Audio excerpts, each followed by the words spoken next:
Boa noite, irmãos. Eu gostaria de convidar todos a abrirem as suas Bíblias no livro de Josué, no capítulo 5. Josué, capítulo 5, nós vamos ler do versículo 1 até o 15, um capítulo curto, já que vamos tratar desse capítulo hoje. Josué, capítulo 5, de 1 a 15. Sucedeu que, ouvindo todos os reis dos amorreus que habitavam deste lado do Jordão ao ocidente, e todos os reis dos cananeus que estavam ao pé do mar, que o Senhor tinha secado as águas do Jordão de diante dos filhos de Israel, até que passamos, desmaiou-se-lhes o coração, e não houve mais alento neles por causa dos filhos de Israel. Naquele tempo, disse o Senhor a Josué: faze facas de pederneira e passa de novo a circuncidar os filhos de Israel. Então Josué fez para si facas de pederneira e circuncidou os filhos de Israel em Gibeate Haralote. Foi esta razão porque Josué os circuncidou. Todo o povo que tinha saído do Egito, todos os homens de guerra, eram já mortos no deserto pelo caminho. Porque todo o povo que saíra estava circuncidado. Mas a nenhum deles que nascera no deserto pelo caminho, depois de terem saído do Egito, haviam circuncidado. Porque 40 anos andaram os filhos de Israel pelo deserto, até se acabar toda a gente dos homens de guerra que saíram do Egito, que não obedeceram à voz do Senhor, aos quais o Senhor tinha jurado que não lhes havia de deixar ver a terra que o Senhor, sob juramento, prometeu dar a seus pais, terra que mana leite e mel. Porém, em seu lugar pôs a seus filhos. A estes Josué circuncidou, porquanto estavam incircuncisos, porque os não circuncidaram no caminho. Tendo sido circuncidada toda a nação, ficaram no seu lugar no arraial, até que sararam. Disse mais o Senhor a Josué: hoje removi de vós o opróbrio do Egito, pelo que o nome daquele lugar se chamou Gilgal até o dia de hoje. Estando, pois, os filhos de Israel acampados em Gilgal, celebraram a Páscoa, no dia 14 do mês, à tarde, nas campinas de Jericó. Comeram do fruto da terra, no dia seguinte à Páscoa. Pães asmos e cereais tostados comeram nesse mesmo dia. No dia imediato, depois que comeram do produto da terra, cessou o maná, e não o tiveram mais os filhos de Israel. Mas naquele ano, comeram das novidades da terra de Canaã. Estando Josué ao pé de Jericó, levantou os olhos e olhou.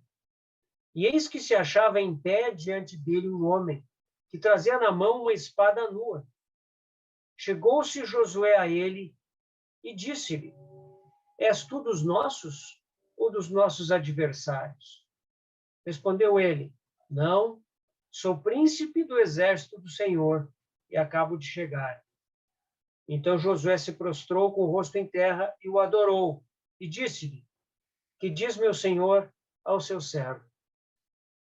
Respondeu-lhe o príncipe do exército do Senhor a Josué: descalça as sandálias dos pés, porque o lugar em que estás é santo. E fez Josué assim. Vamos ter mais uma palavra de oração, irmãos. Senhor amado, nós louvamos o teu santo e bendito nome, porque tu nos concedes estas ocasiões de estarmos assentados aos teus pés para ouvir as tuas palavras de vida eterna. Por isso nós pedimos agora que o teu Espírito Santo possa usar esse momento, possa ungir o que fala e ungir aqueles que ouvem, para que debaixo da mesma unção possamos receber a tua palavra vinda dos céus. Senhor, nós pedimos, fala aos nossos corações. Senhor, que essa oportunidade não seja desperdiçada, mas pela tua misericórdia e graça, pelo teu poder, vem capacitar-nos a receber o que é teu e a levantarmos e andarmos segundo o teu propósito, o teu chamamento. Fala conosco, Senhor, através desse livro de Josué. Nós, nestes dias do fim, estes dias de tantas perturbações, de tantas incertezas, de tantas dúvidas, nós queremos nos firmar na rocha eterna, na tua palavra eterna, Senhor. E que tu reveles a ti mesmo para nós, na tua palavra. Entregamos esses momentos nas tuas mãos, Senhor, em nome do Senhor Jesus, Pai querido. Amém.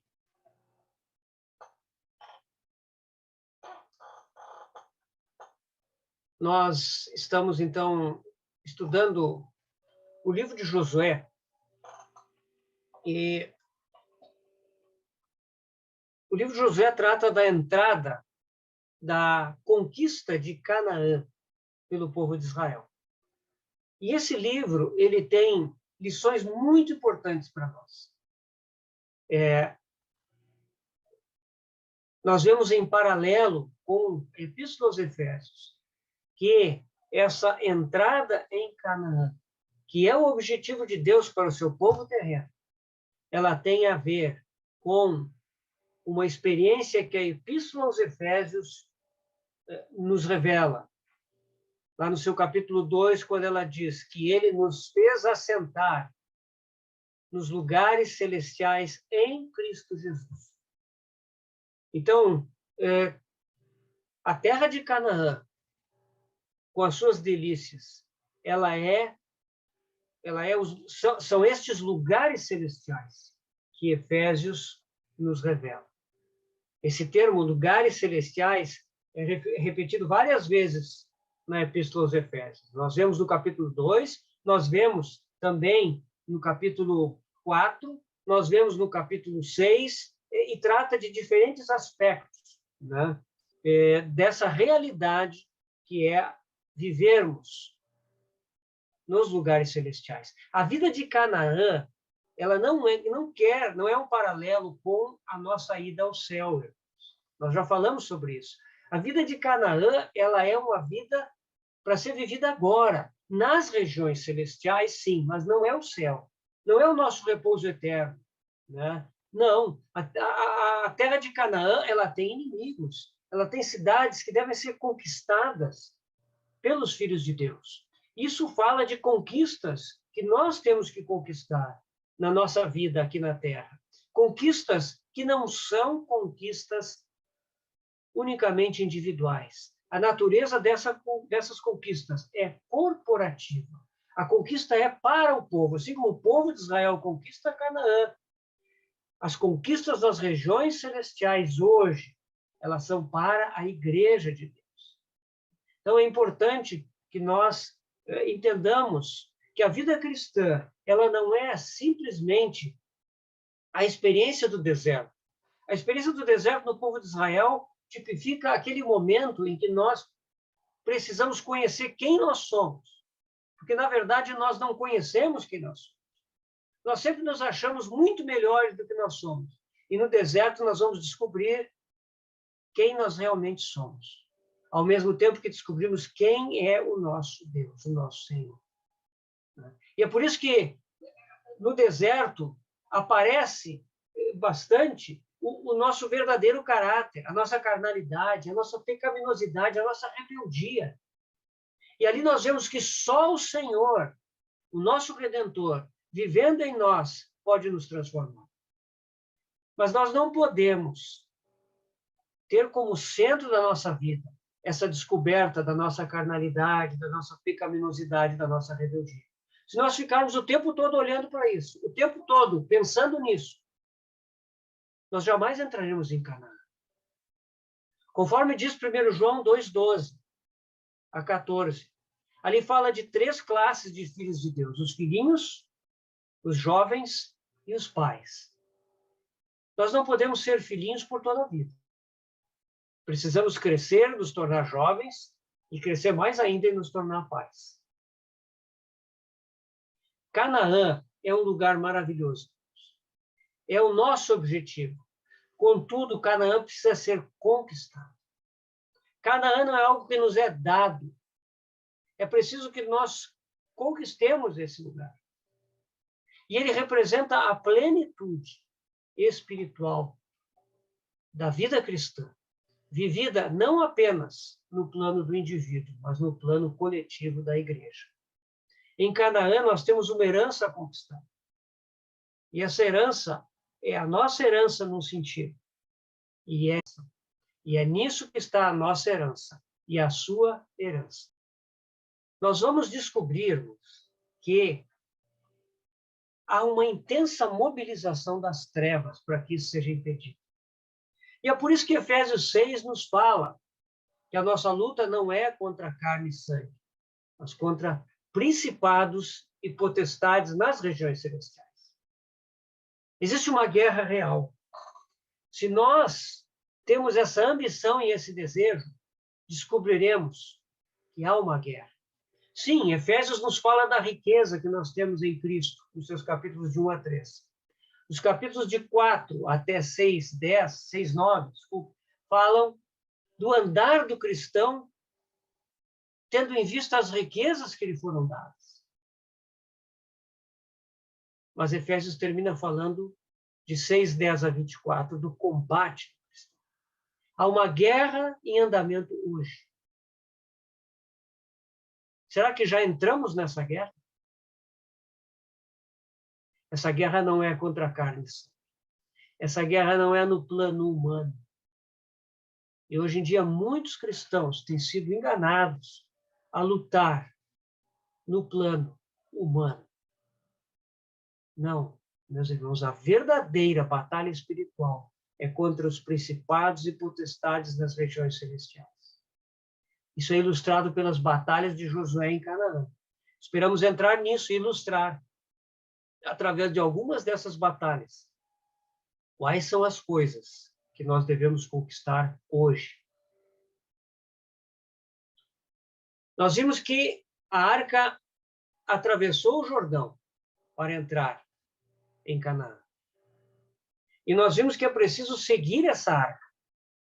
Nós deixamos claro que essa arca é o nosso Senhor Jesus. Ela nos lidera. Ela vai adiante. Essa arca de madeira e ouro, falando da humanidade e da divindade de Cristo, ela é móvel, ela não é algo estático. Ela está em movimento. E nós devemos ser seguidores do nosso Senhor, da nossa arca. Nós temos que ficar olhando a arca, ver os movimentos da arca, estar atentos para saber onde ela vai. E isso é o nosso discipulado a Cristo. Segui-lo onde quer que vá. E aqui temos que lembrar de Josué capítulo 3, versículo 4. Contudo, haja distância. Claro, meus irmãos, na antiga aliança, nessa figura, era um olhar distante, né? Essa distância de 2.000 côvados, cerca de 900 metros. Todo o povo, mais de 2 milhões de filhos de Deus, deveriam contemplar a distância, o movimento daquela arca e entender aonde ela ia. Era necessário aprender a seguir essa arca. Hoje, nós também podemos nos achegar, nós podemos nos aproximar com confiança, mas temos que olhar essa arca e ver aonde ela vai. Nunca passamos por esse caminho antes. Precisamos conhecer esse caminho dia a dia. Nunca diga para o Senhor, Senhor, eu estou acostumado a andar contigo, eu já sei onde tu vai. Dessa forma, você vai se desviar do caminho do Senhor. Você tem que olhar para Ele, cada dia. Você tem que buscar a presença dEle, cada dia. Você tem que acompanhar o falar do Senhor, o coração do Senhor, cada dia. Pois nós nunca passamos pelo caminho no qual Ele anda. É um caminho sempre vivo e novo. O Jordão tipifica o poder da morte. E ali nós vimos que o Senhor entrou por nós na morte. O Senhor impediu o curso da morte. O Jordão secou. e nós passamos pela morte. O Senhor subiu do fundo do Jordão em ressurreição, e nós também subimos com ele. E nós falamos que essa experiência de cruzar o Jordão, ela tem relação com o nosso batismo. Ela tem relação com o fato de que nosso Senhor morreu por nós, mas que nós também morremos nele. Ele ressuscitou por nós, mas nós também ressuscitamos nele. Não se trata apenas do que ele fez por nós na cruz, mas se trata de que ele nos carregou junto com ele nas experiências que ele teve. Ou seja, irmãos, nós morremos com ele, fomos sepultados com ele e ressuscitamos com ele. Isso está em Romanos 6, nós já vimos isso, né? Claro, nós conhecemos o nosso batismo. Foi uma experiência inicial da nossa vida cristã, mas essa experiência deve ser constantemente vivificada e atualizada. Nós devemos constantemente relembrar os fatos do nosso batismo, né? As pedras que foram tiradas do Jordão em ressurreição e as outras pedras que foram trazidas da terra de Moabe e colocadas no fundo do Jordão, elas tipificam essa realidade. Nós fomos sepultados com ele, mortos, mas também fomos ressuscitados. O Senhor sepultou a nossa velha natureza no fundo do Jordão e nos ressuscitou em novidade de vida. Esse fato precisa estar constantemente sendo renovado nos nossos corações. As 12 pedras tiradas do fundo do Jordão são erguidas como coluna em Gilgal. E nós vimos que isso fala da igreja, do aspecto coletivo da conquista de Canaã. Conquistaremos Canaã, entraremos na experiência das regiões celestiais, coletivamente. Não tente fazer isso isoladamente. Não tente viver uma vida cristã profunda e elevada isoladamente. Isso não é possível, minha irmã. As 12 pedras tiradas do fundo do Jordão, elas são erguidas em coluna no acampamento, em Gilgal. Isso fala da igreja, conforme Paulo diz lá em 1 Timóteo, que é coluna e baluarte da verdade. Isso mostra o propósito de Deus em Canaã. Então, nós chegamos no capítulo 5, que é o nosso tema, e nós estamos aqui no capítulo 5 diante de um conteúdo que se refere ao treinamento militar espiritual para Israel. Ou seja, esse capítulo fala de um treinamento militar e espiritual. Militar porque é um treinamento para um combate. O capítulo 5 ainda não é o capítulo de guerra. Quando nós lemos o versículo 1, nós vemos aqui que os reis dos amorreus, os reis dos cananeus, vendo que o Senhor tinha secado as águas do Jordão diante dos filhos de Israel, desmaiou-se-lhes o coração. E não houve mais alento neles por causa dos filhos de Israel. Quando nós lemos isso, nós pensamos, bom, é hora de começar a guerra, é hora de atacar. Não é isso que o Senhor pensa. O Senhor ele instrui Josué em relação a coisas que ainda precisam ser feitas.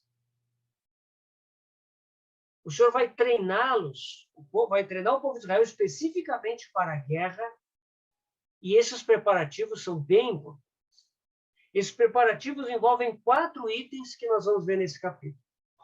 Primeiro, a circuncisão, que é o mais amplo deles. Logo em seguida vem a celebração da Páscoa. Em terceiro lugar, a mudança na alimentação do povo de Israel. Em quarto lugar, a visão do príncipe dos exércitos do Senhor. Esses 4 itens são necessários. E nós começamos aqui com a circuncisão. O Senhor, nesse capítulo, ordena a Josué que circuncidasse os filhos de Israel. Obviamente que não é Josué sozinho que vai circuncidar quase 1 milhão de pessoas, que são os homens que serão circuncidados, né? Eles precisavam ser circuncidados porque todos os que haviam saído do Egito, né, todos os homens de guerra, como diz o texto, já estavam circuncidados. Mas, durante a caminhada no deserto, eles não foram circuncidados. Então, esta é uma preparação necessária para a guerra. Josué faz facas de pederneiro, né, facas de pedra, uma pedra muito dura, cujo atrito produz faíscas, né, para fazer fogo. Essas pedras, quando quebradas, partidas, elas geram metades com bordas muito afiadas. E foram feitas, então, facas dessas pedras. E os filhos de Israel foram circuncidados. Nós sabemos que a circuncisão é a remoção da pele que cobre a extremidade do órgão genital masculino. Isso é o que acontece na circuncisão, né? Mas qual é o significado espiritual disso? É o Novo Testamento que vai nos mostrar. Então, se nós lemos na Epístola aos Filipenses, capítulo 3, versículos 2 e 3, ali Paulo nos diz assim: acautelai-vos dos cães, acautelai-vos dos maus obreiros, acautelai-vos da falsa circuncisão, porque nós é que somos a circuncisão. Nós que adoramos a Deus no Espírito e nos gloriamos em Cristo Jesus e não confiamos na carne. Então, aqui nós vemos o que é a falsa e a verdadeira circuncisão no Novo Testamento. A circuncisão é daqueles que adoram a Deus no Espírito e que se gloriam em Cristo Jesus apenas e não confiam na carne. Essa é uma definição de circuncisão no Novo Testamento. Logo em seguida, na Epístola aos Colossenses, no capítulo 2, versículos 11 a 12. Assim diz o texto: nele também fostes circuncidados, não por intermédio de mãos, mas no despojamento do corpo da carne, que é a circuncisão de Cristo, tendo sido sepultados juntamente com ele no batismo, no qual igualmente fostes ressuscitados mediante a fé no poder de Deus, que o ressuscitou dentre os mortos. E aqui nós vemos como a circuncisão, no sentido do Novo Testamento, é ampla.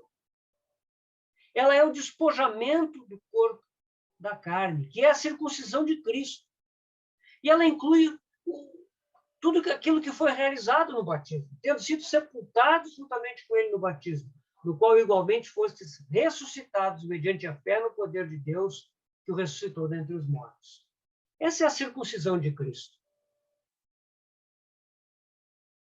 Nós já vimos, irmãos, que a travessia do Jordão ilustra a obra de Cristo na cruz, né? A nossa arca, que desceu à morte por nós, que venceu a morte. O nosso Senhor removeu o poder da morte, nos fez passar pela morte com vitória. A morte não pôde reter o nosso Senhor. E essa vitória que ele teve sobre a morte é a nossa vitória. Temos que lembrar que a obra do Senhor tem esses dois aspectos. O Senhor Jesus foi até a cruz e fez uma obra por você. Ele tomou sobre si os seus e os meus pecados e cancelou os nossos pecados. Ali na cruz, ele nos fez justificados diante do Pai. Ele nos deu a sua vida eterna, uma vida de santidade e de consagração. Isso foi algo que ele fez por nós. Isso é algo objetivo. Ele estava lá na cruz, ele fez essa obra e ele nos deu isso. Mas, além de fazer essa obra por nós, ele também fez uma obra em nós. em você, meu irmão, em você, minha irmã. Ele carregou consigo, na sua morte, cada um de nós, e nos fez participantes dessa morte. Ele também carregou consigo, cada um de nós, na sua ressurreição, e nos fez participantes dela. Na circuncisão em Gilgal, nós temos o aspecto experimental da obra da cruz. Sim, nós fomos incluídos na morte e na ressurreição de Cristo. Mas agora, a faca de pederneira, ou se quisermos, a espada do Espírito, lá de Hebreus 4:12. Desculpe, de Efésios 6. Né? A palavra de Deus que é a espada do Espírito, e Hebreus 4:12 que nos fala que a palavra de Deus é como uma espada de dois gumes, né? E ela é apta, né, para dividir alma e espírito, né? Juntas e medulas, e ela penetra até o ponto de discernir os pensamentos e propósitos do coração. Então, a faca de pederneira, ela significa que essa espada do Espírito vai cortar os feitos do corpo. O que é os feitos? O que a palavra quer dizer com feitos do corpo? Né? Os feitos do corpo são aqueles atos independentes do corpo, típicos do homem caído. Isso não quer dizer que o nosso corpo é pecaminoso, como muitos dizem, que ele é pecaminoso em si. Não, ele está sob um governo inadequado. E esse governo precisa ser mudado. Mesma coisa com a nossa alma, né? Isso são as obras da carne, as manifestações do velho homem. E a faca de pederneira, ela deve cortar. Ela deve agir cortando esses feitos do corpo, essas obras da carne, essas manifestações do velho homem. E, meus irmãos, isso deve ser um exercício constante, frequente, usual no nosso dia a dia. Lembre-se, não é você que decide o que será cortado. Não é você que faz um programa dizendo eu vou ser santo fazendo isso, isso e aquilo, eu vou acabar com o meu pecado aqui, aqui, ali. Não. É o Espírito Santo, usando a palavra de Deus, que vai trazer essa experiência para que você seja exercitado constantemente. Eu vou usar bastante hoje essa palavra exercício espiritual, porque ela precisa entrar na nossa rotina, no nosso cotidiano espiritual. Sermos exercitados espiritualmente. Isso também está lá em 1 Timóteo. Né? Exercitarmos-nos na piedade. Quando Paulo fala que o exercício físico é de proveito temporário, né? Mas o exercício da piedade, esse tem valor para a vida agora e para o futuro. Colossenses 3 é um trecho bastante interessante, o capítulo 3 de Colossenses, porque ele nos fala como esse exercício espiritual acontece.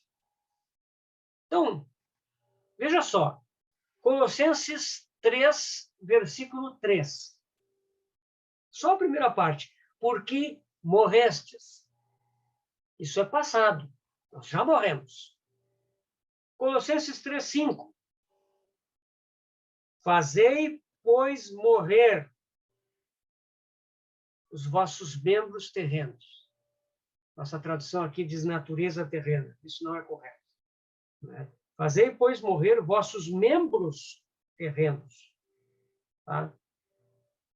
A ação independente do nosso corpo. A ação independente do nosso corpo segundo a alma rebelde. Né? Então, aqui, no versículo 3, nos é dito que já morremos. No versículo 5, nos é dito que temos que fazer morrer. Passado e presente. Colossenses 3, 8. Agora, porém, despojai-vos igualmente de tudo isto. Ira, indignação, maldade. Despojai-vos. Isso é presente. Versículo 9, logo em seguida. Não mintais uns aos outros, uma vez que vos despistes do velho homem, passado. Espero que os irmãos estejam percebendo. Despojai-vos é presente, vos despistes é passado. Versículo 10. Vos revestistes do novo homem. Versículo 12. Revesti-vos, pois, como eleitos de Deus, santos e amados. Então, vos revestistes, passado. Revesti-vos, presente. Então, irmãos, aqui nós somos lembrados do seguinte: o Senhor já fez algo em nós. O Senhor nos levou com Ele na sua morte. O Senhor nos carregou na ressurreição. Isso é algo que Ele fez na cruz por nós. Nós somos chamados a contemplar esse fato concreto e a trazê-lo para a nossa realidade pela fé. Sim, nós temos que fazer morrer os nossos membros terrenos, mas nós só podemos fazê-lo morrer quando nós olhamos que já morremos em Cristo. Sim, nós nos despojamos de todas essas manifestações da nossa carne, da nossa vida velha, ira, indignação, maldade, sim, nos despojamos. Por quê? Porque já nos despimos em Cristo Jesus, porque essa morte já é real para nós. O Senhor nos incluiu nela, lá na cruz. Nós nos revestimos do novo homem hoje, mas a base disso não é qualquer ação nossa em nós mesmos, é a fé de que já fomos revestidos de Cristo. E por isso hoje podemos nos revestir. Ele nos incluiu na sua morte e na sua ressurreição. Essa é a natureza do exercício espiritual. Contemplar a obra completa de Cristo. E pela fé entrar nessa realidade. De nos despojar, de fazer morrer e de nos revestir. Hoje, com base na cruz. Por isso, meus irmãos, é muito importante. Quando nós contemplamos a nossa vida espiritual, quando nós contemplamos o nosso caminho da cruz, que nós devemos carregar, é muito importante que nós tenhamos diante dos nossos olhos e dentro do nosso coração a cruz de Cristo. Se nós começarmos a considerar excessivamente nossa cruz, o nosso caminho da cruz, a parte da cruz de Cristo, a parte do que ele realizou na cruz, nós vamos fracassar na nossa caminhada. É preciso ter diante dos nossos olhos a sua obra completa. E dessa obra completa, pela fé, nós extraímos o nosso exercício espiritual no presente. Fazer morrer os nossos membros terrenos. Despojarmos de tudo que é da carne. Nos revestirmos de tudo que é de Cristo. Constantemente, continuamente.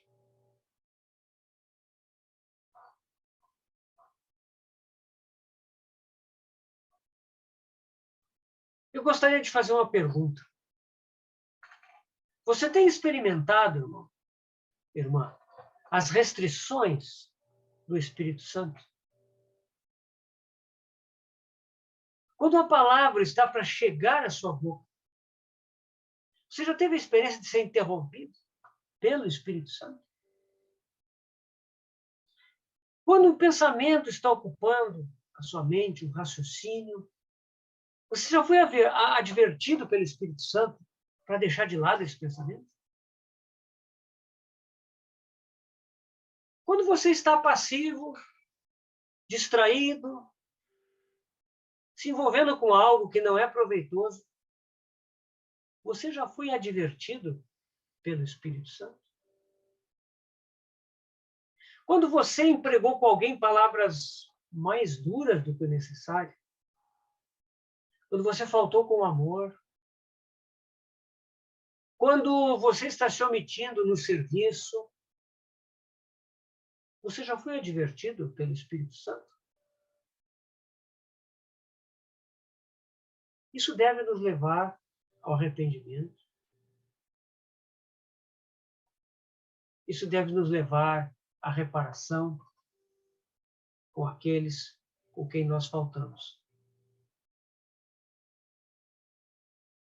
Se essas restrições e disciplinas do Espírito Santo não estão ocorrendo, então, irmãos, nós devemos buscar o Senhor e expressar a Ele o nosso desejo de nos submetermos à faca de pederneira.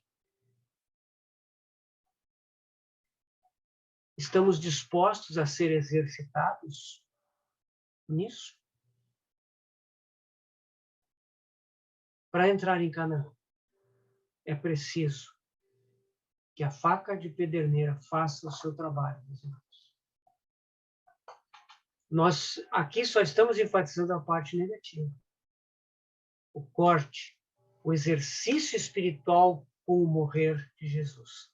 Mas esse morrer é a base para experimentar a parte positiva, que é a vida de ressurreição.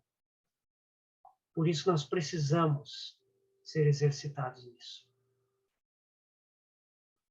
Amados irmãos, muitas vezes a gente pensa que quando fala em tomar nossa cruz, em experimentar o morrer com Cristo, que isso é algo dramático, que isso é algo sacrificial, que isso é uma coisa muito forte, que o Senhor vai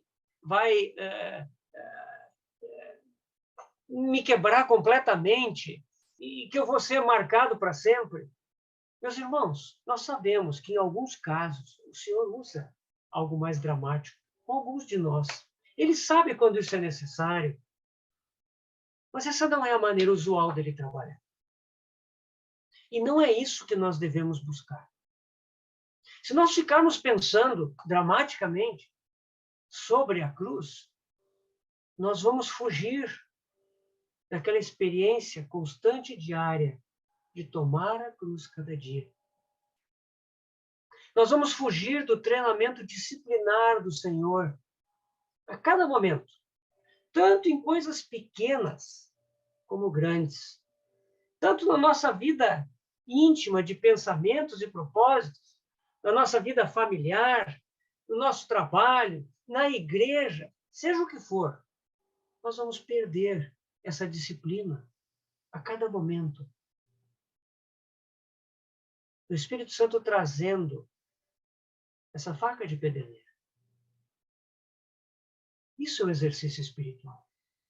Esse é o discipulado a Cristo. É esse caminho de constante disciplina, momento após momento, seguindo ao Senhor, que nos transforma à sua imagem e semelhança. Portanto, precisamos ser exercitados na circuncisão, a circuncisão de Cristo.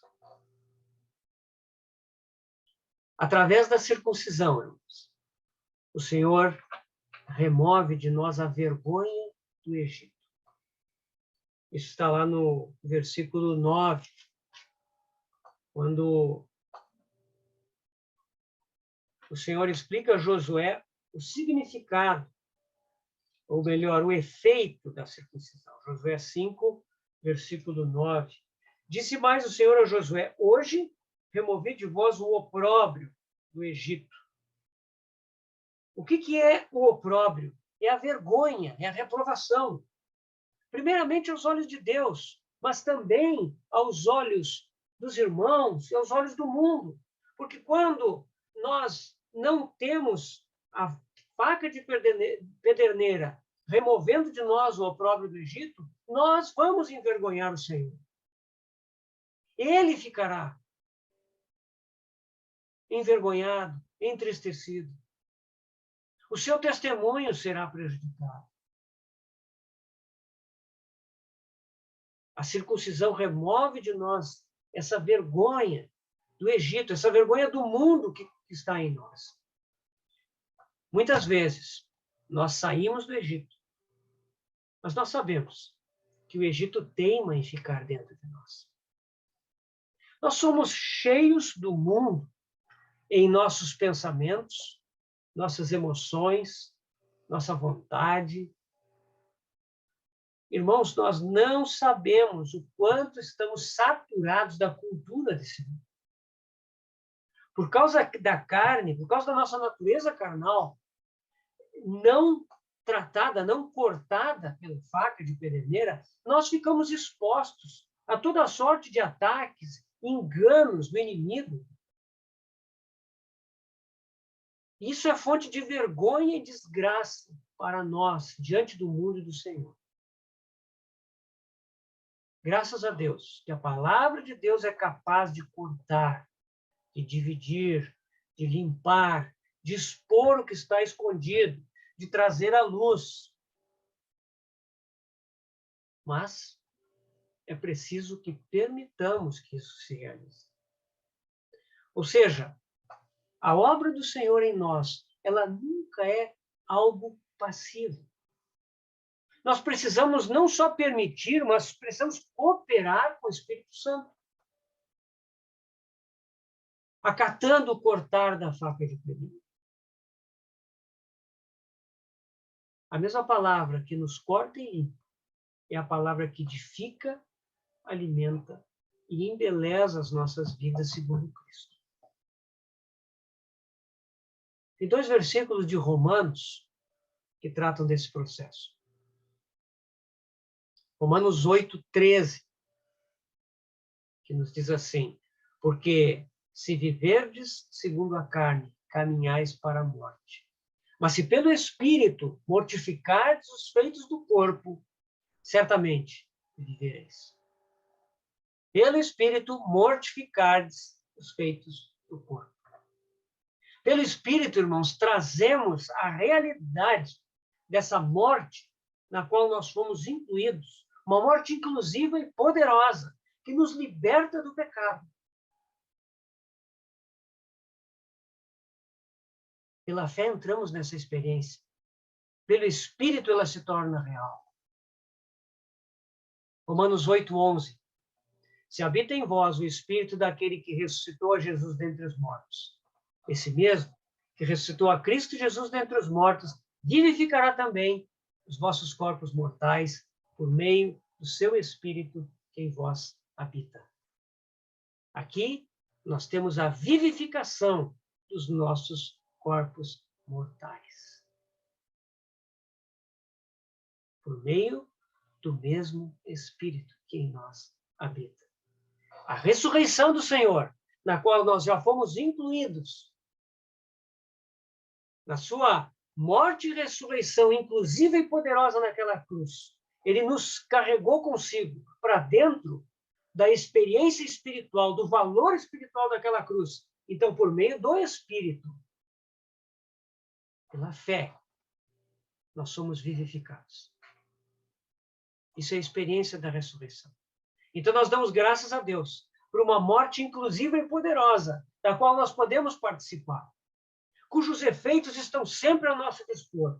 E pela fé, por meio do Espírito, nós tocamos essa realidade, sempre que o Espírito Santo nos fala a necessidade de morrer. É a mesma coisa a ressurreição. Pela fé, por meio do Espírito Santo, nós tocamos a realidade da vivificação que há pela vida de Cristo em cada circunstância que o Espírito Santo nos revelar que ele precisa se manifestar. A circuncisão, irmãos, ocorre em Gilgal. Gilgal é o nome do acampamento.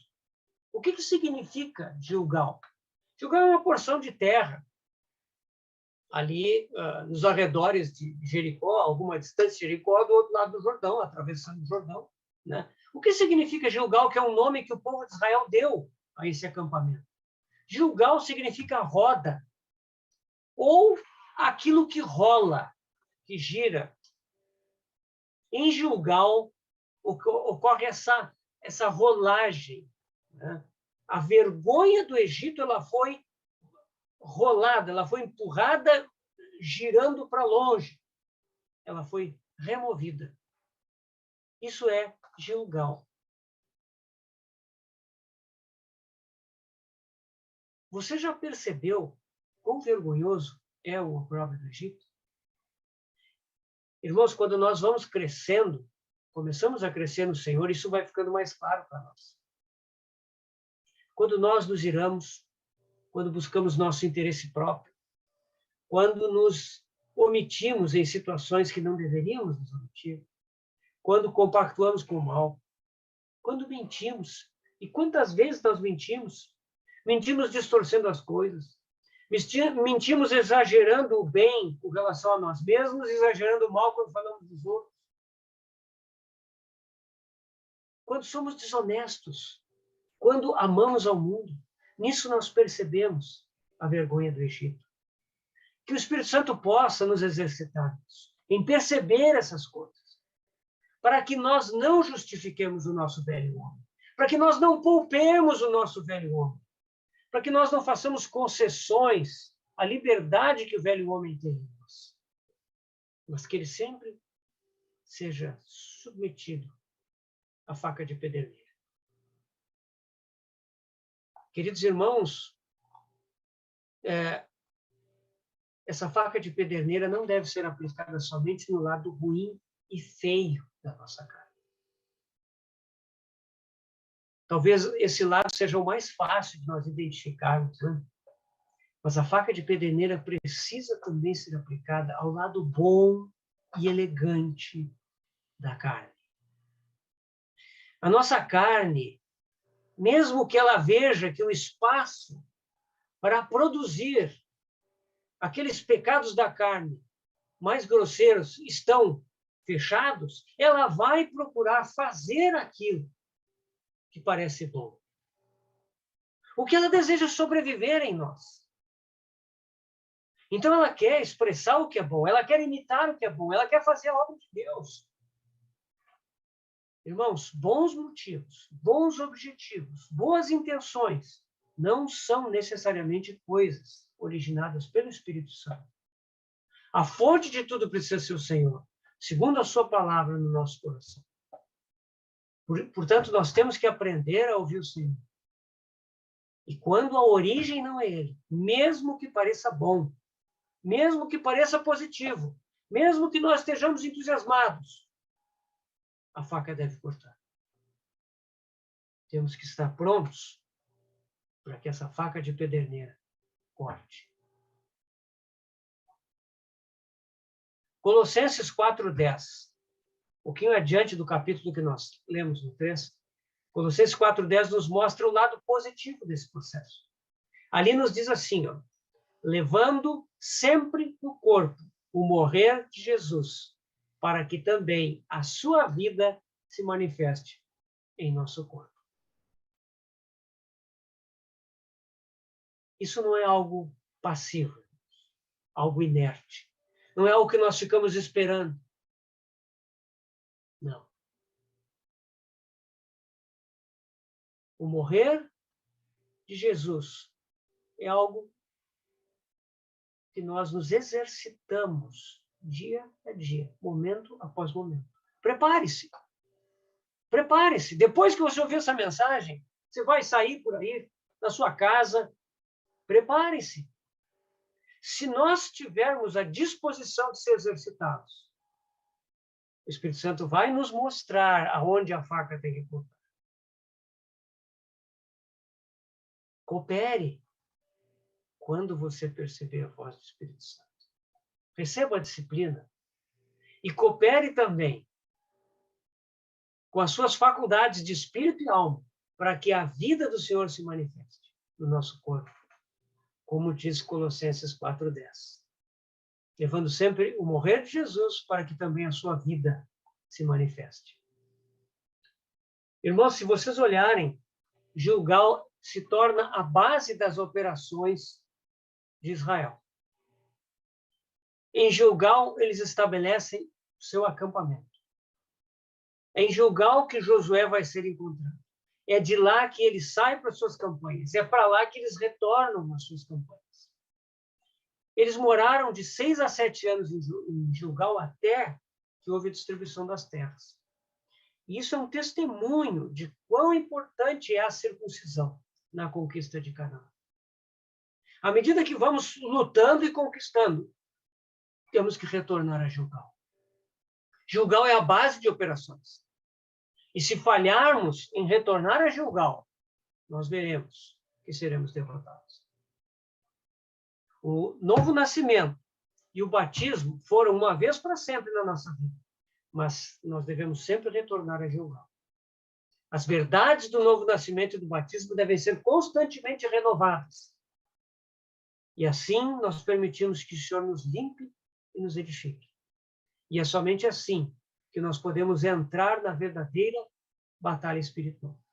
Sem a operação da faca de pederneiro, da espada de 2 gumes, nós seremos derrotados. Mas com ela, poderemos seguir o Senhor na sua vitória em Canaã.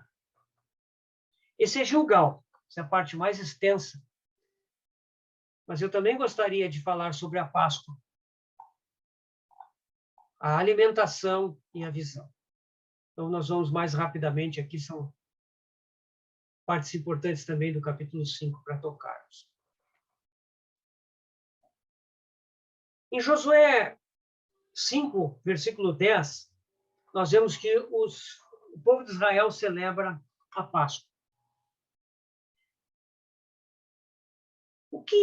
De que trata a Páscoa? A Páscoa é a festa da redenção.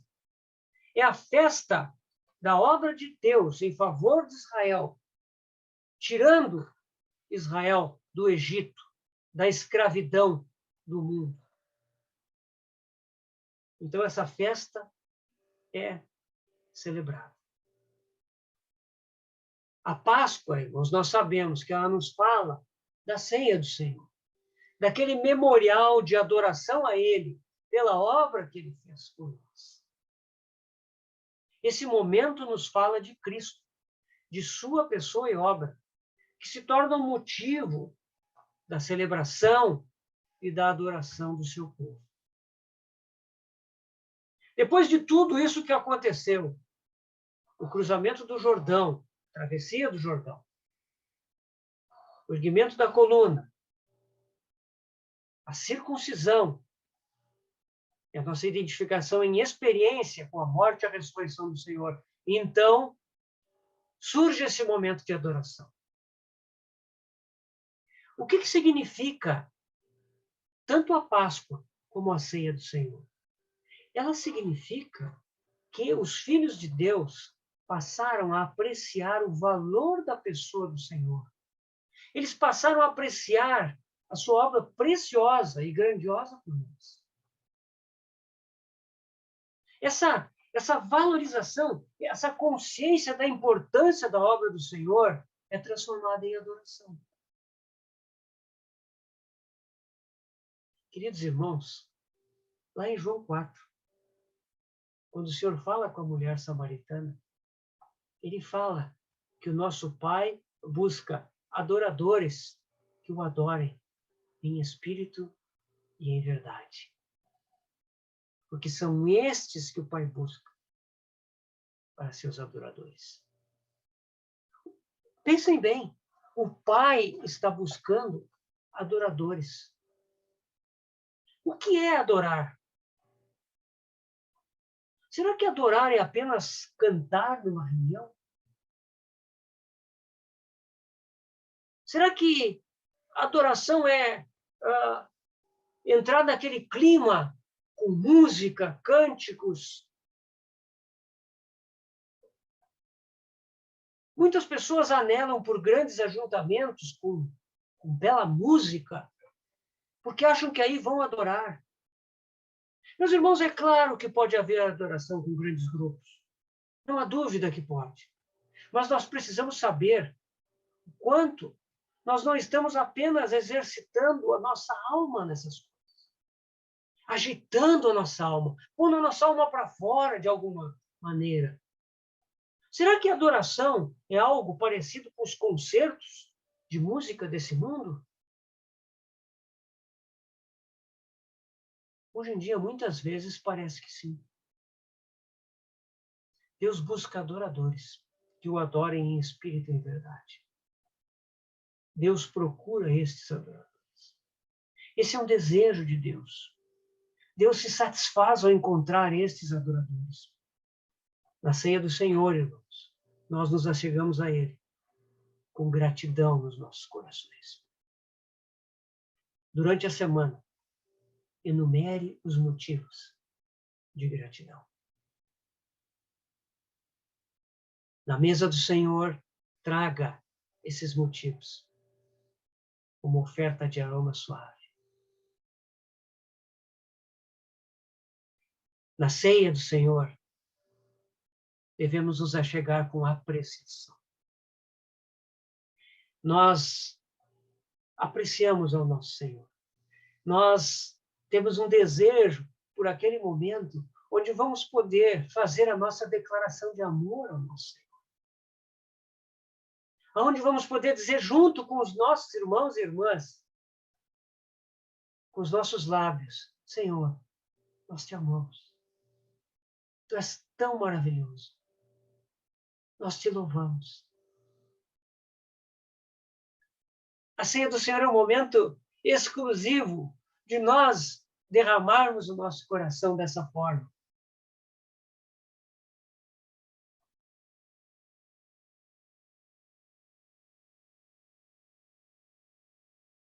Temos feito essa declaração de amor a Ele?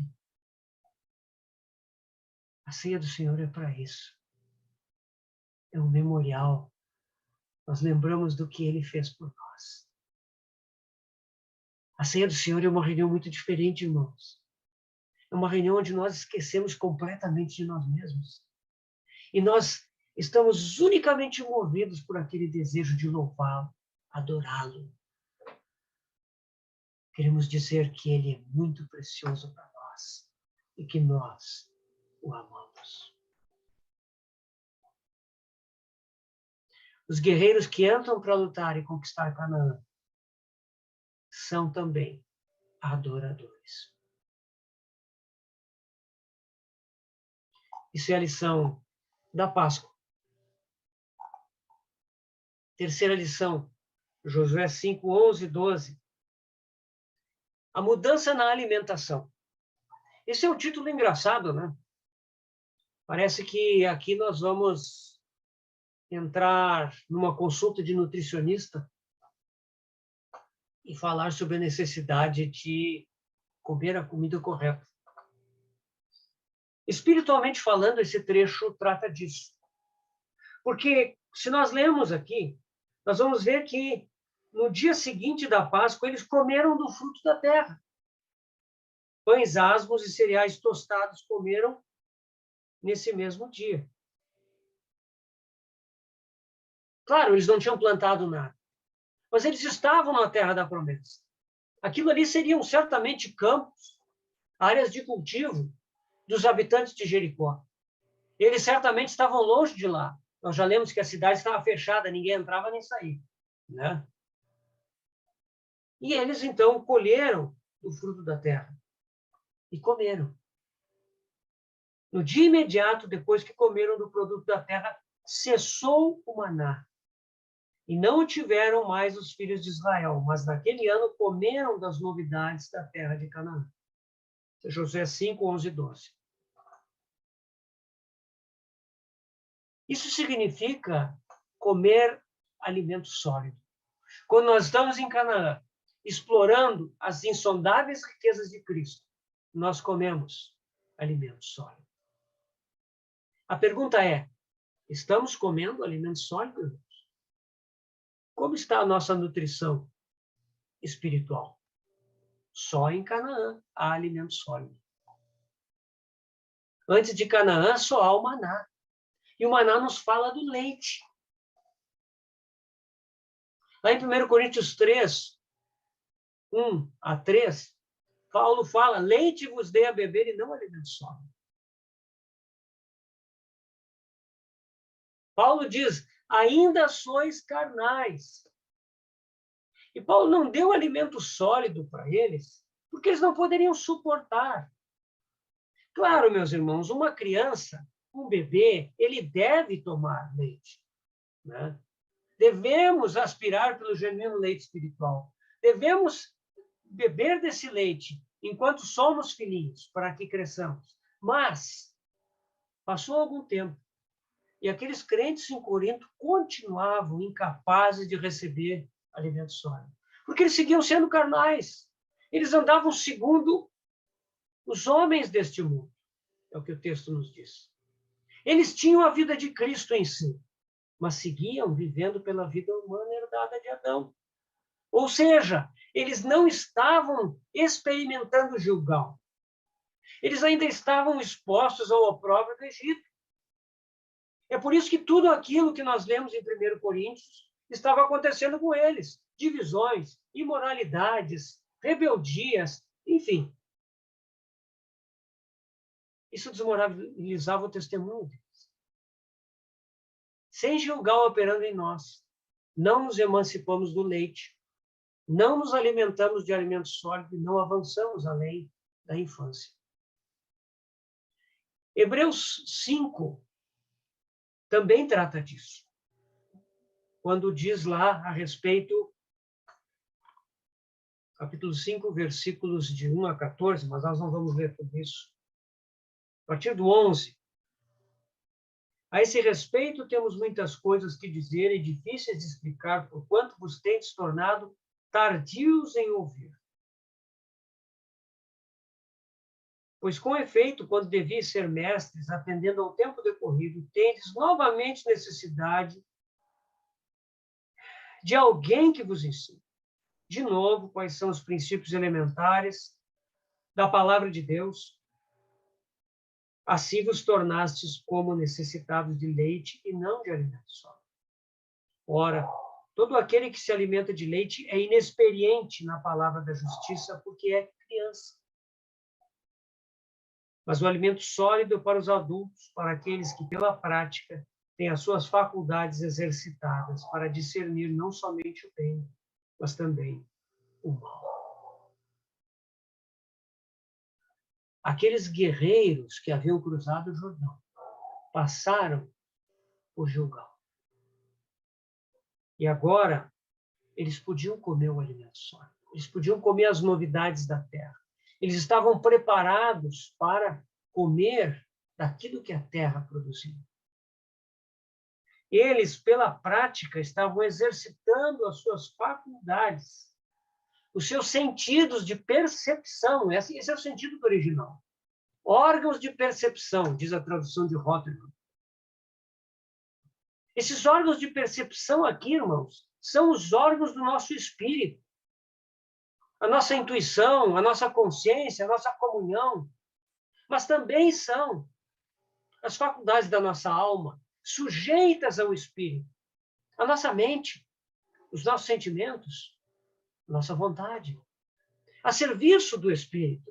Essas faculdades são exercitadas.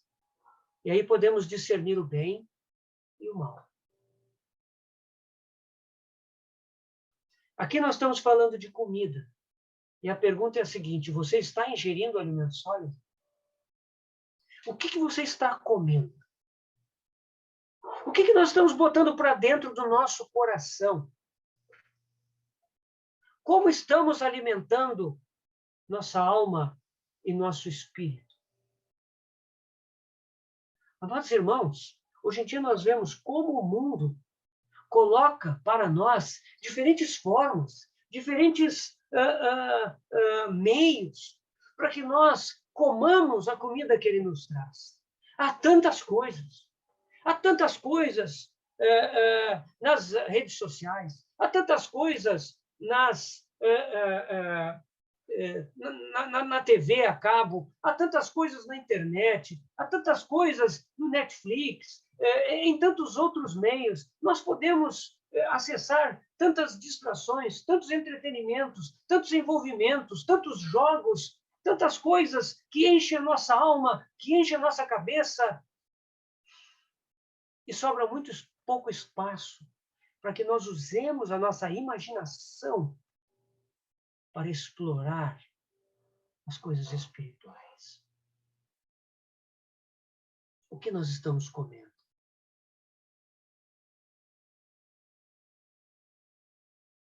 Quando lá em 1 João fala dos filhinhos, capítulo 2 da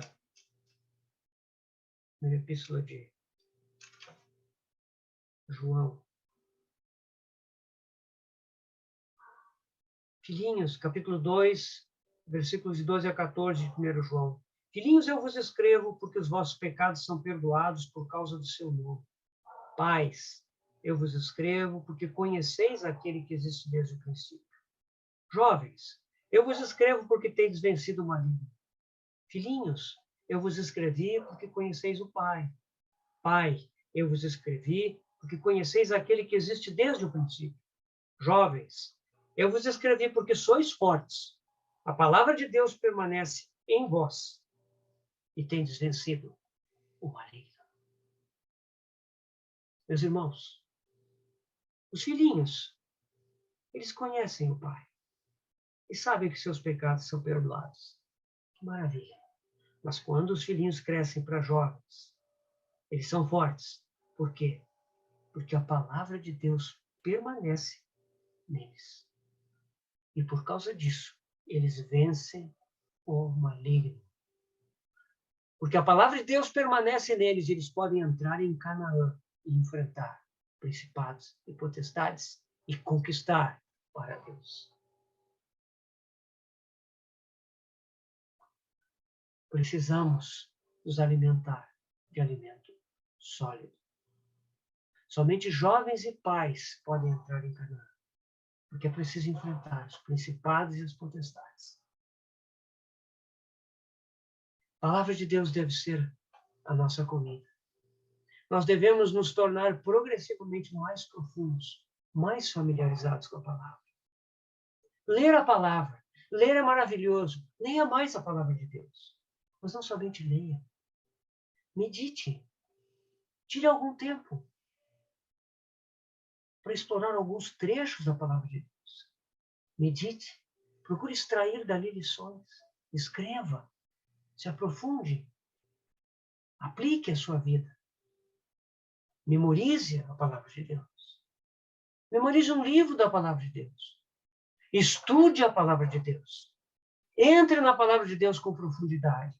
Se encha da palavra, de todos os modos e meios. Ó, irmãos, que dessa forma sejamos lavados com a lavagem de água pela palavra. Jeremias 15:16 nos diz assim: achadas as tuas palavras, logo as comi. As tuas palavras me foram gozo e alegria para o coração. Pois pelo teu nome sou chamado, ó Senhor Deus dos exércitos. Aqui o profeta Jeremias, ele fala que quando ele achou as palavras do Senhor, ele logo as comeu. Comer a palavra de Deus. As tuas palavras me foram gozo e alegria para o coração. Que tenhamos alegria e gozo com a palavra de Deus, meus irmãos. Sejamos zelosos com ela, para que tenhamos saúde e vigor espiritual, porque ela é o alimento sólido. E assim possamos entrar na terra, vencer os inimigos e tomar posse de Canaã para o Senhor. Por fim, para concluirmos, Josué 5, de 13 a 15, onde nós vemos a visão de Cristo como último preparativo para a batalha.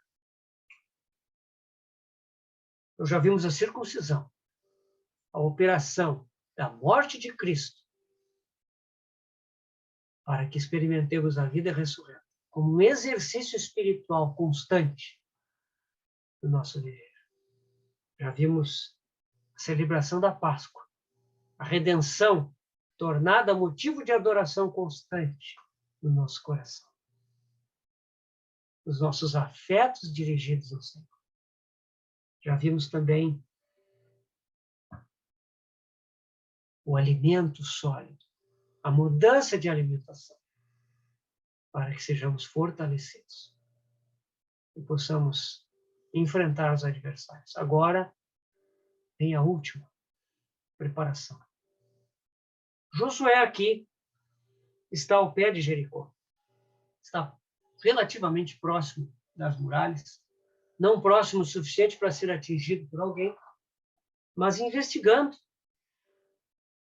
a cidade e talvez considerando diante de Deus como conquistá-la. Como seria possível vencer aquela cidade com muralhas tão altas, com um exército treinado no seu interior? Certamente, Josué não está pensando somente em como fazer as coisas por si próprio, mas ele medita diante do Senhor sobre o modo de enfrentar essa cidade, buscando ouvir o Senhor. Nesse momento, aparece um homem com uma espada nua. Veja bem, é um homem. A espada nua quer dizer fora da bainha, levantada. Esse homem impressionou Josué de alguma forma, como se fosse alguém excepcional. Então ele faz aquela pergunta: és tu dos nossos ou de nossos adversários? O Senhor responde: não. Como se ele dissesse: nenhum dos dois. Por quê? Porque o Senhor está acima da nossa visão de quem são os nossos, de quem são os nossos adversários. O nosso Senhor está acima. Nós é que temos que nos alinhar com Ele. Não é Ele que vem ser dos nossos. Nós é que seguimos o nosso Cordeiro.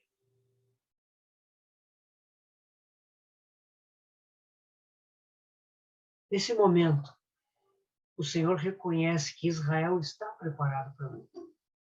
E então, ele aparece pessoalmente para Josué, o seu comandante terreno.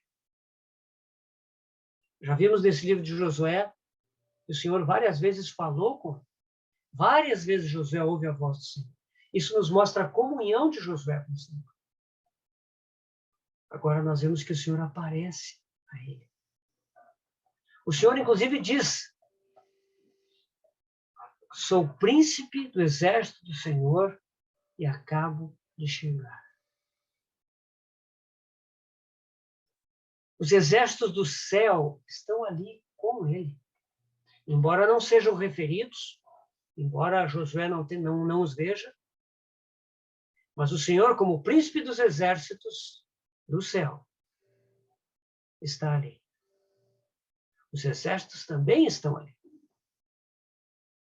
Nós sabemos nas Escrituras que Josué viu as hostes celestiais naquele sonho que teve em Betel. Ele viu os anjos de Deus subindo e descendo, aquele trânsito de anjos, do céu para a terra e da terra para o céu. Nós sabemos que Eliseu pediu que o Senhor mostrasse ao seu servo, lá em Dotã, isso está lá em 2 Reis, no capítulo 6, que ele visse, que o seu servo visse os exércitos do céu. O seu servo estava muito preocupado que a cidade de Dotã estava cercada de exércitos da Síria que vieram para prender a Eliseu. E Eliseu, então, através daquela oração, faz com que Deus mostre os exércitos do céu que estão ao redor. Lá em Lucas 2, versículo 13, nós vemos os pastores em Belém. Os pastores estão lá em Belém cuidando das suas ovelhas. E eles olham para o céu e veem aquela miríade de anjos que se dirigem a Belém. Atividade celestial, exército celestial. Eles foram assistir aquele evento singular, o nascimento, a encarnação do Filho de Deus entre os homens. O Senhor Jesus também disse para Pedro, quando Pedro usou a espada contra Malco, ele disse que ele tinha 12 legiões de anjos ao seu dispor. Há um mundo espiritual real ao nosso redor. Quando nós entramos em Canaã, nos aproximamos da luta, precisamos ter consciência disso. Não se trata somente de eu e você. Não se trata daqueles que estão conosco na igreja de Deus, que congregam conosco, que estão batalhando conosco. Há muito mais. Há um mundo espiritual. Os exércitos do céu estão ali. E o nosso Senhor está ali. Nós sabemos que é o Senhor, porque Josué se prostra e adora aquele homem. E aquele homem aceita a adoração. Em Apocalipse, nós vemos João 2 vezes se prostrando diante de anjos. E os anjos recusam a adoração. A adoração só deve ser dada a Deus. Mas aqui, o Senhor Jesus aceita a adoração.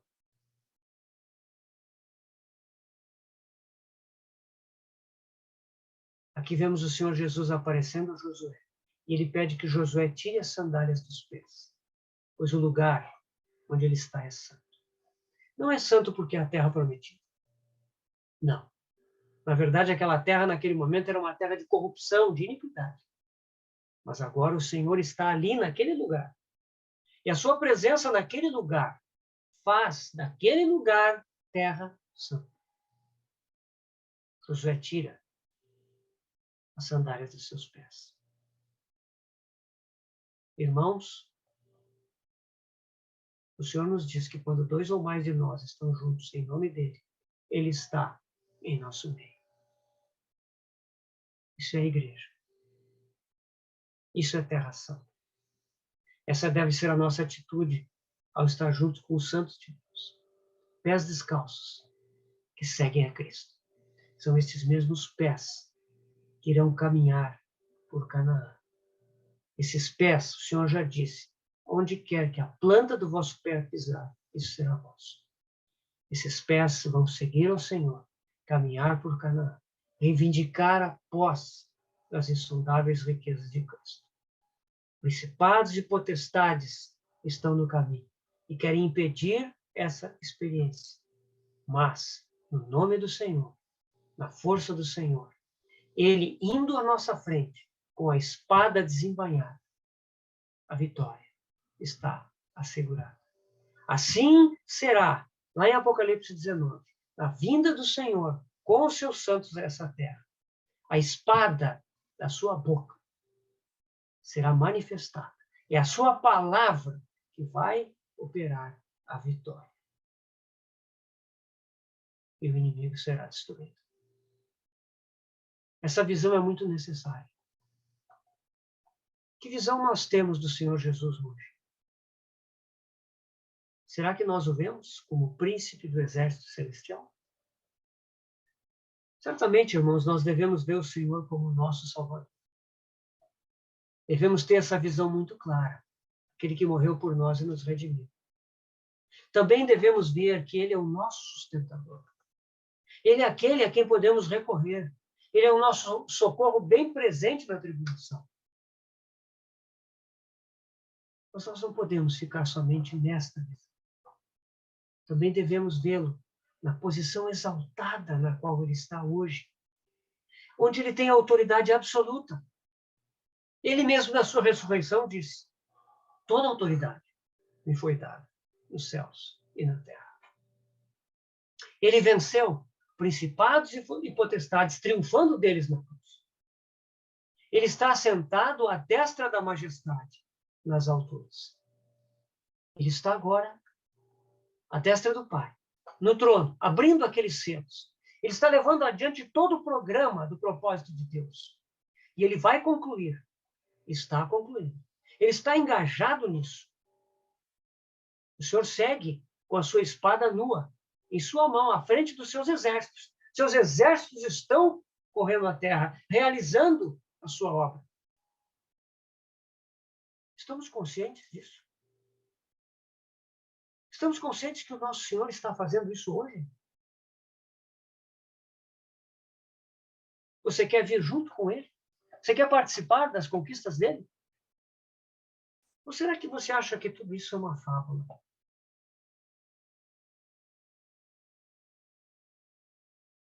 Será que você acha que tudo que Efésios fala das regiões celestiais, da nossa posição celestial, daquela porção que nos diz que para que pela igreja multiforme, sabedoria de Deus, seja conhecida agora dos principados e potestades nas regiões celestiais. Será que você crê que isso é uma fábula? Que isso é poesia? Que Paulo simplesmente está tendo um êxtase poético na Epístola aos Efésios? Será que a nossa experiência dos lugares celestiais não é verdadeira? Será que esse combate, essa batalha contra principados e potestades é uma ficção?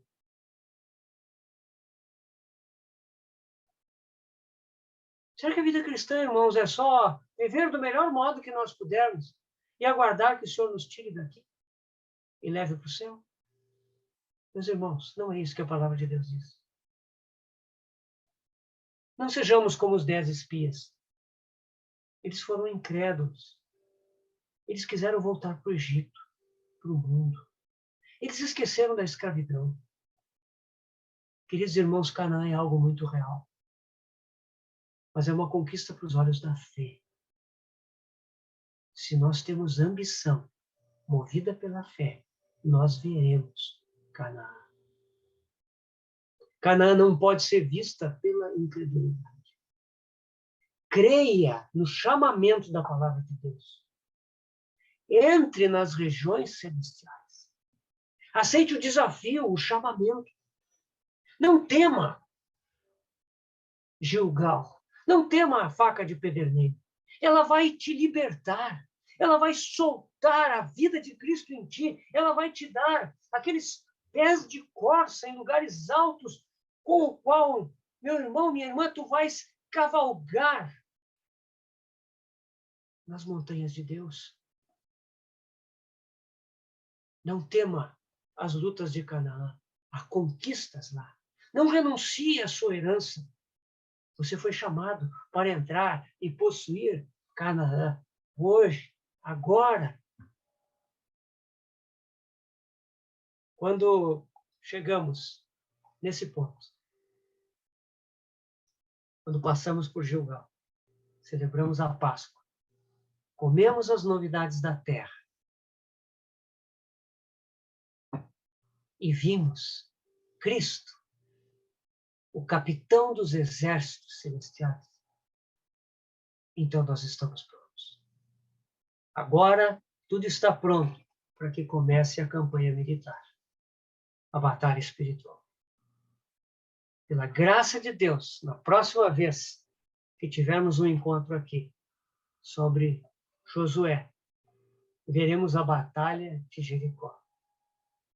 Essa será a nossa primeira experiência na guerra espiritual em Canaã. Que o Senhor nos anime, que o Senhor nos encoraje. Ele já venceu. Ele já nos carregou na sua vitória. Ele nos convida a vivenciarmos, dia a dia da nossa vida, a sua vitória, conquistando em Canaã, nas regiões celestiais em Cristo Jesus. Vamos orar. Senhor amado, queremos bendizer o teu nome, pelo privilégio que tu nos dás de sermos chamados para Canaã. Obrigado pela redenção. Obrigado por nossa salvação. Obrigado pelo precioso sangue. Obrigado pelo Espírito Santo que foi derramado nos nossos corações.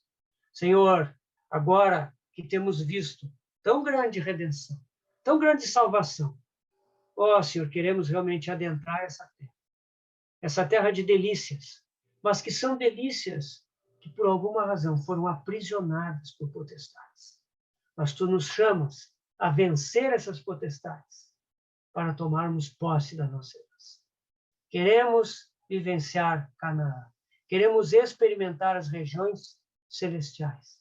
Queremos manifestar essa insondável riqueza, essa maravilhosa graça do conhecimento da tua pessoa, a principados e potestades. Queremos experimentar tudo que tu tens para nós, Senhor.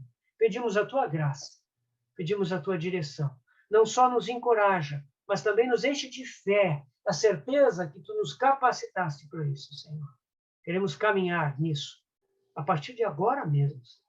Te pedimos que tu sejas conosco, em nome do Senhor Jesus, ó Pai, e que nós oramos. Amém. Amém.